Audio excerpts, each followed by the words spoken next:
غیر مقلدین کے درمیان میں بدقسمتی سے وہ اپنے اوپر سلفیت کا لیبل چپکاتے ہیں. وہ سلفی نہیں ہے، ہوں گے، نہیں ہے میں نہیں کہہ رہا، ہوں گے، لیکن یہ سلفیت غیر مقلدیت اور ہے، سلفیت اور ہے، اور وہ اپنے اوپر سلفیت کا لیبل چپکاتے ہیں. تو اس لیے اس سلفی کو تو چھوڑو، یہ جو غیر مقلدیت ہے ان کے ساتھ ہمارا کن باتوں میں اختلاف ہے وہ سمجھانا چاہتا ہوں. ٹھنڈے دماغ سے سمجھو، پھر تمہیں ماننا ہو مانیو، نہ ماننا ہو نہ مانیو، جو کرنا ہو کریے، لیکن بات کو سمجھو تو صحیح. میں نے پہلا فرق بتایا تھا کہ یہ حضرات کہتے ہیں ہم اہل حدیث ہیں، حجت حدیث ہے، ہم کہتے ہیں نہیں، حدیث حجت نہیں، سنت حجت. اس لیے وہ اپنے آپ کو اہل الحدیث کہتے ہیں، ہم اپنے آپ کو اہل السنہ والجماعہ کہتے ہیں. اور حدیث اور سنت میں کیا فرق تھا وہ میں نے بتلایا. اور میں نے یہ بھی بتلایا کہ کوئی حدیث ایسی نہیں ہے جس میں حدیث کو مضبوط پکڑنے کا حکم ہو. لاؤ، قیامت تک کے لیے چیلنج ہے، لاؤ ایک حدیث، لاؤ ٹوٹی بوٹی، لاؤ گری پڑی، لاؤ. جتنی حدیث ہیں سب میں سنت کو مضبوط پکڑنے کا حکم. اور یہ کہنا کہ سنت حدیث ایک ہیں غلط ہے. یہ کہنا کہ حدیث اور سنت ایک ہیں غلط ہے. خلفائے راشدین کی سنت سنت ہے، اس کو حدیث کیسے کہو گے؟ دوسرا اختلاف، یہ تو نمٹ گیا. دوسرا اختلاف، حدیث حجت ہے. کون سی حدیث؟ صحیح حدیث. یہ اہل حدیث کی رائے ہے کہ صحیح حدیث حجت ہے. ہمارے اہل السنہ والجماعہ کہتے ہیں کہ نہیں، صحیح حدیث بھی حجت ہے، ضعیف حدیث بھی اس کے درجے میں حجت ہے. جیسے قرآن حجت ہے اور حدیث شریف بھی حجت ہے، حدیث شریف کے درجے میں حجت ہے، قرآن کے درجے میں نہیں. اسی طرح سے صحیح حدیث بھی حجت ہے، ضعیف حدیث بھی حجت ہے، اس کے درجے میں، صحیح کے درجے میں نہیں. یعنی اگر ایک مسئلہ ہے، صحیح حدیث کہتی ہے یوں اور ضعیف حدیث کہتی ہے ووں، تو ضعیف حدیث کو نہیں لیں گے، صحیح حدیث کو لیں گے. لیکن ایسا ہے، کہیں بھی ایسا ہے ہی نہیں. ایسا کیسے ہو جائے گا؟ لیکن فرض کرو کہ ایک مسئلے میں صحیح حدیث سو رہی جگ رہے، اچھا ایک مسئلے میں صحیح حدیث کہتی ہے یوں، ضعیف حدیث کہتی ہے ووں. ایسا ہوتا نہیں ہے، لیکن مان لو کہ اگر ہے تو صحیح حدیث لیں گے، ضعیف نہیں لیں گے. ہوتا کیا ہے، کسی مسئلے میں کوئی صحیح حدیث ہے ہی نہیں. جو بھی حدیث ہے، ایک ہے یا زیادہ ہے، وہ سب ضعیف ہے. تو اب اس ضعیف حدیث کو لیا جائے گا. اور صحیح حدیث اعلیٰ درجے کی ہے تو 3 ائمہ کے یہاں اس سے فرض ثابت ہو سکتا ہے، حنفیہ کے یہاں واجب ثابت ہوگا. اور یہ ضعیف حدیث سے زیادہ استحباب ثابت ہوگا، فرض یا واجب ثابت نہیں ہو سکتا. یہ ضعیف کو اس کے درجے میں لینے کا مطلب ہے کہ اسے زیادہ استحباب ثابت ہو سکتا ہے. پھر وہ ضعیف حدیث میں ضعف ہلکا ہے یا بھاری ہے؟ بھاری ہے. تو فضائل اعمال میں اسے قبول کریں گے. ایک عمل ہے قرآن و حدیث سے ثابت ہے، جیسے تہجد کی نماز قرآن سے ثابت ہے، وَمِنَ اللَّيْلِ فَتَہجد بھی. اب اگر ایک حدیث ہے بہت ضعیف ہے، اس میں تہجد کا ایک ثواب بیان کیا گیا ہے، تو اس کو لے لیں گے. فضائل اعمال میں ضعیف حدیث معتبر ہے، مگر اگر بہت زیادہ ضعیف ہے تو اس سے کوئی حکم شرعی ثابت نہیں کریں گے. اور اگر ہلکی ضعیف ہے تو پھر استحباب کے درجے میں اس سے حکم ثابت کریں گے. اور اگر نہایت ضعیف ہے مگر ایک نہیں ہے، 2 3 4 روایتیں ہیں، تو وہ سب مل کر کے ہلکی ضعیف رہ جائیں گی، اور ان ہلکی ضعیف سے استحباب کے درجے میں حکم ثابت کریں گے. بہرحال اہل السنہ والجماعہ کے یہاں حدیث چاہے صحیح ہو وہ بھی حجت ہے، اور حدیث ضعیف ہے وہ بھی حجت ہے، اسے بھی اس کے درجے میں لیا جائے گا.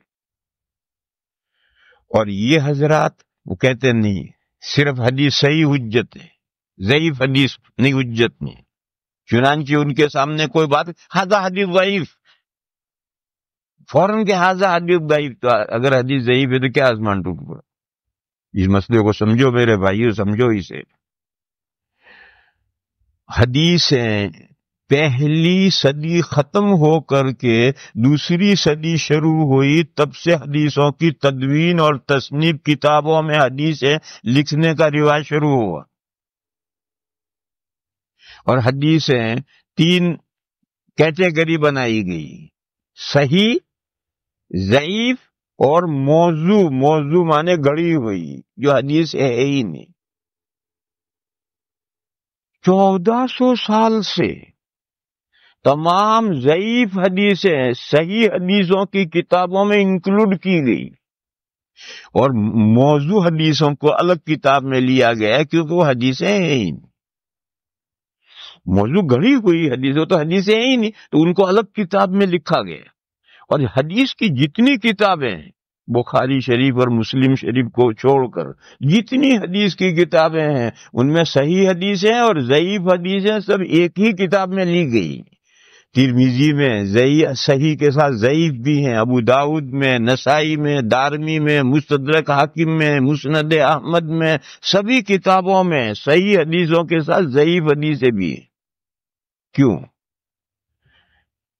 کسی مسئلے میں صحیح حدیث نہیں ہے تو یہ ضعیف حدیثیں یہ حجت ہیں، ان سے احکام ثابت ہوتے ہیں، ان کو اعمال کے فضائل میں لیا جاتا ہے، لہذا انہی کتابوں میں یہ حدیثیں لی جائیں گی. یہ حضرات کہتے ہیں نہیں، ضعیف حدیث موضوع کے ہم تول ہے، جو مقام و مرتبہ گھڑی ہوئی حدیثوں کا ضعیف کا بھی وہی ہم تول ہے. اور ابھی ان کے ایک بڑے مولانا صاحب پیدا ہوئے، شیخ ناصر الدین البانی. انہوں نے کیا کارنامہ انجام دیا جانتے ہو؟ انہوں نے بڑا کارنامہ انجام دیا کہ حدیث کی سب کتابوں میں سے ضعیف حدیثیں نکال کر موضوع کے ساتھ کر دی. بڑا کارنامہ انجام دیا. ایک کتاب لکھی انہوں نے 4 جلدوں میں، سلسلۃ الاحادیث الصحیحہ، بس صرف صحیح حدیث ہے. اور دوسری کتاب 3 جلدوں میں لکھی، سلسلۃ الاحادیث الضعیفہ والموضوعہ وَأَثَرُهَا السَّيِّئُ فِي الْأُمَّةِ. وہ کتاب جس میں ضعیف اور گھڑی ہوئی حدیثیں ایک ساتھ لی گئی ہیں، کیونکہ ان دونوں قسم کی حدیثوں سے امت کو ناقابل تلافی نقصان پہنچا ہے. یہ کتاب کا نام ہے کہ یہ وہ کتاب جس میں موضوع اور ضعیف حدیثیں اکٹھا کی گئی ہیں، اور وہ جن دونوں سے امت کو ناقابل تلافی نقصان پہنچا ہے.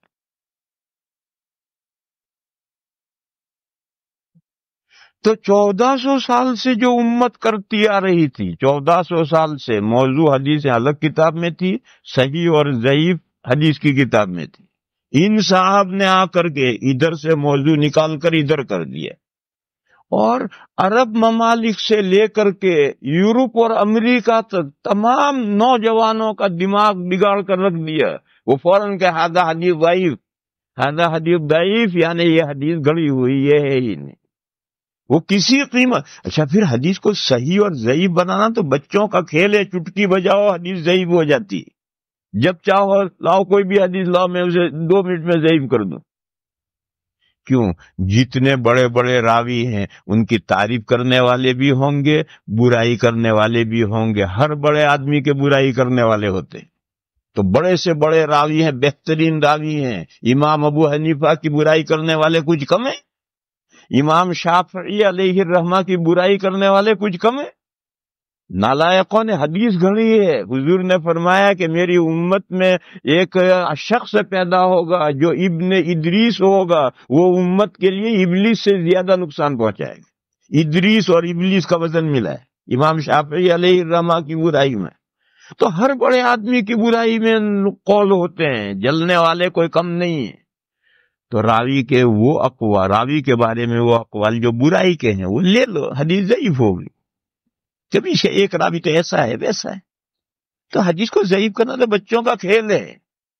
اور انہوں نے ذہن بنا دیا پورے عرب کنٹریز، یورپ، امریکہ، کینیڈا بھی امریکہ میں، سب نوجوانوں کا ذہن بنا دیا کہ ضعیف یعنی موضوع کے ہم تولو، جو وزن موضوع کا ہے وہی ضعیف کا. اور ایسا دیکھ دماغ خراب کر دیا. پوری دنیا مل کر کے اس پر کام کرے گی تو 200 سال میں جا کر کے البانی صاحب نے جو ضرر پہنچایا ہے وہ ضرر 200 سال میں ختم ہو. تو اب بتاؤ کہ 1400 سال سے جو امت کرتی آ رہی تھی وہ سب غلط ہو گیا، اور ان صاحب نے آ کر کے 15ویں صدی میں نیا کارنامہ انجام دی. بہرحال یہ ہمارا ان کا اختلاف ہے، اور اس اختلاف کی موجودگی میں ایک نقطے پر جمع نہیں ہو سکتے. یا تو ہم صحیح ہیں یا وہ صحیح ہیں، دونوں صحیح نہیں ہو سکتے. ہم یہ کہتے ہیں کہ حدیث صحیح حدیث ہے اور ضعیف حدیث بھی حدیث ہے، اور اس میں جو ضعف اور کمزوری آئی وہ سند میں آئی، حدیث میں کوئی کمزوری نہیں. اور موضوع حدیث تو حدیث ہے ہی نہیں، وہ متن حدیث ہی گڑی ہوئی ہے. اس پر چاہے کتنی شاندار سند لگا دو، سند سے کوئی بحث نہیں، وہ حدیث ہی گڑی ہوئی ہے، متن ہی گڑا ہوا ہے. یہ خبیث نے حدیث گڑی کہ جب اللہ تعالی نے اپنے آپ کو پیدا کرنے کا ارادہ کیا، جو کیا پاگل کیا کہہ رہا ہے، جب اللہ تعالی نے اپنے آپ کو پیدا کرنے کا ارادہ کیا تو پہلے اللہ نے گھوڑا پیدا کیا اور گھوڑے کو خوب بھگایا. اس کا جو پسینہ نکلا وہ پسینہ جمع کر کے اللہ نے اپنے آپ کو اس پسینے سے پیدا کیا. لا حول ولا قوت الا باللہ. یہ کہ گھڑی ہوئی موضوع حدیث موضوعات کی کتابوں میں ہے، تو وہ تو متن ہی گھڑا ہوا ہے، سند سے کوئی بحث ہی نہیں. اور یہ جو ضعیف ہے اس کا متن گھڑا ہوا نہیں ہے، وہ متن حضور کا فرمایا ہوا ہے. مگر وہ حضور سے متن ہم تک جو پہنچا اس میں بیچ میں راویوں میں سے کوئی ایک راوی، اس کا حافظہ بڑھیا نہیں تھا، اس کی یادداشت صحیح نہیں تھی، اس کی وجہ سے کمزوری آئی سند. تو یہ صحیح حدیث بھی حدیث ہے اور ضعیف حدیث ضعیف نہیں ہے، اس کا متن ضعیف نہیں، اس کی سند حضور سے ہم تک پہنچنے میں جو واسطے ہیں ان میں کمزوری ہے. لہذا یہ حدیث ہے، اور یہ موضوع کا تو متن ہی گڑا ہوا ہے. یہ ہماری رائے. اور وہ کہتے ہیں نہیں، ضعیف حدیث وہ تو موضوع کے ہم تول ہے، صرف صحیح حدیث. اور ان میں سے جو بے تمیز ہیں وہ تو کہتے ہیں بخاری مسلم کی حدیث لو، اور ان میں سے جو بدتمیز ہیں وہ کہتے ہیں بخاری کی لو، وہ مسلم کی بھی نہیں مانتے. تو میرے بھائیو، جب بخاری مسلم نہیں لکھی گئی تھی تو مسلمان کہاں سے حدیثیں لیتے تھے؟ بخاری مسلم، امام بخاری کا انتقال ہوا ہے 256 میں، یعنی 250 سال کے بعد امام بخاری علیہ الرحمہ کا انتقال ہوا ہے، اور امام مسلم کا انتقال ہوا ہے 261 میں.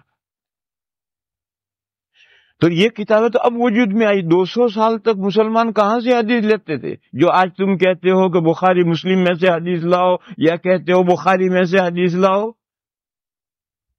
وہ اصل بات یہ ہے ان کے دماغوں میں کہ صحیح حدیث چاہیے، ضعیف حدیث حدیث ہی نہیں ہے. یہ ہمارا اور ان کا اختلاف ہے. جو 4 اختلاف ہیں، ان 4 اختلافوں میں سے دوسرا، پہلا قرآن حجت ہے، قرآن کے بعد حدیث حجت یا سنت ہے. وہ کہتے ہیں حدیث، ہم کہتے ہیں سنت. چلو آگے چلو.